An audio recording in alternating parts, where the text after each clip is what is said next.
Gentili amici ed amiche in ascolto, un saluto da Claudio Costanzo, lieto di raccontarvi il testacoda della 13ª giornata del campionato di promozione siciliana. Al campo comunale di Santa Teresa di Riva infatti la capolista ionica ospita il fanalino di coda Messina Sud, ragazzi di mister Moschella reduci dallo stop sul campo del Fiume Freddo nell'ultima uscita, ospiti del Messina Sud che hanno capitolato ancora una volta tra le mura amiche per 0-2 contro il Lineri mister Bianco.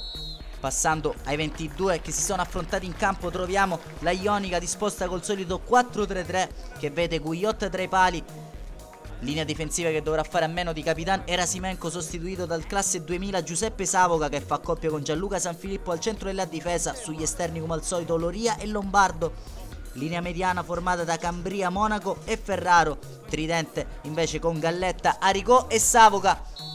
Siamo già con le immagini al film della gara che vede la Ionica in divisa blu con inserti bianchi attaccare a sinistra verso destra, viceversa gli ospiti del Messina Sud che avranno la prima occasione con questo destro che però risulta flebile di Velardi e si spegne sul fondo. Dall'altro lato punizione dai 22 metri affidata al destro di Ferraro. Il classe 2000 però non sorprende l'estremo difensore Montaperto che si rifugia in corner. E proprio dagli sviluppi di un calcio d'angolo che arriva un'altra azione pericolosa per i padroni di casa. Ciccio Monaco non è riuscito di testa a sbloccare la gara. Ci prova in questo caso anche Savoca. Il suo mancino però ancora una volta trova la risposta dell'estremo difensore del Messina Sud.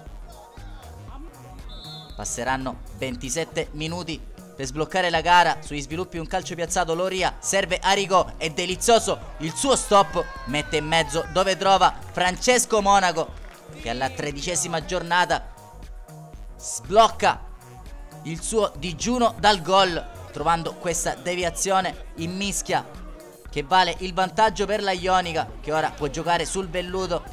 Velo di Aricò che libera Galletta al tiro, il suo mancino però termina alto. Ricambia il favore Galletta che lancia nello spazio Aricò, viene atterrato il numero 10 di mister Moschella da De Salvo. Andrà lo stesso ex Città di Messina alla battuta della massima punizione, spiazza Montaperto e al 39esimo siamo già 2-0 per la Ionica. Partita in discesa ora per i ragazzi di mister Moschella che ci prova ancora però Galletta a trovare la via del gol. È sempre il bomber ex Gescal e Rob Orleto Ianni a provarci a più riprese. Deve fare ancora una volta gli straordinari Davide Montaperto. Arriverà di lì a poco il duplice fischio del direttore di gara che manda le squadre a riposo sul risultato di 2-0. Al 27esimo Monaco e al 39esimo Aricò fin qui decidono la gara. Torneranno in campo con gli stessi 22 le due squadre, quando però c'è ancora un'occasione per i padroni di casa, sempre con Galletta. La sua fame di gol è insaziabile e prova ancora una volta a calciare verso la porta di Montaperto. Al 6° minuto arriva invece il primo cambio con Nino Caruso che rileva Cambria. È proprio il neoentrato a servire un ottimo pallone a Savoca che entra in area. Il suo mancino però si spegne sul fondo.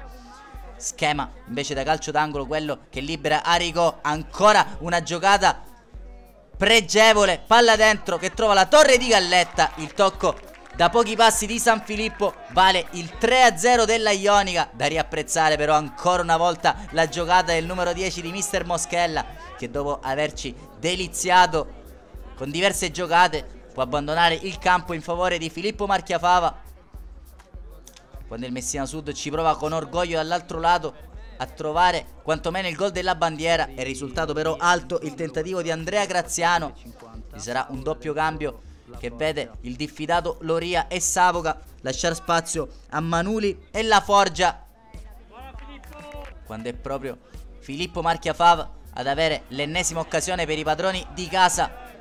In questa mezza girata di mancino anche il neoentrato La Forgia cerca di trovare la via del gol, ma ancora una volta Montaperto gli sbarra la strada. Dall'altro lato il Messina Sud ha l'occasione di rientrare in partita, infatti viene atterrato Galletta da Manuli e lo stesso ex Città di Messina che va alla battuta. Gugliotta si esalta e respinge coi pugni.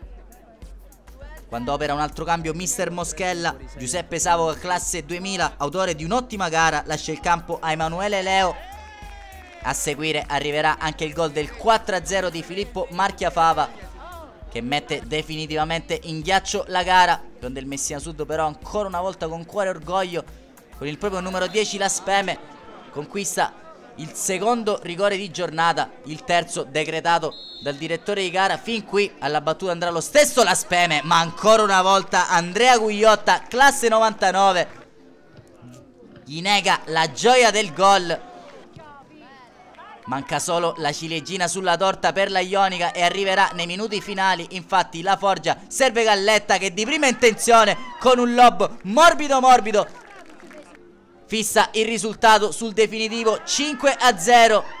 Trova la via del gol anche il bomber Galletta, che timbra puntualmente il cartellino. Non accadrà molto alto, infatti il triplice fischio del direttore di gara sancisce la fine delle controversie. Ionica 5, Messina Sud 0. Mantiene la vetta della classifica la formazione di mister Moschella, che nella prossima sfida farà visita alla Messana, in una sfida che preannunciamo infuocata. Augurandosi una lieta visione da Claudio Costanzo, resta che ringraziarvi e darvi appuntamento al prossimo servizio.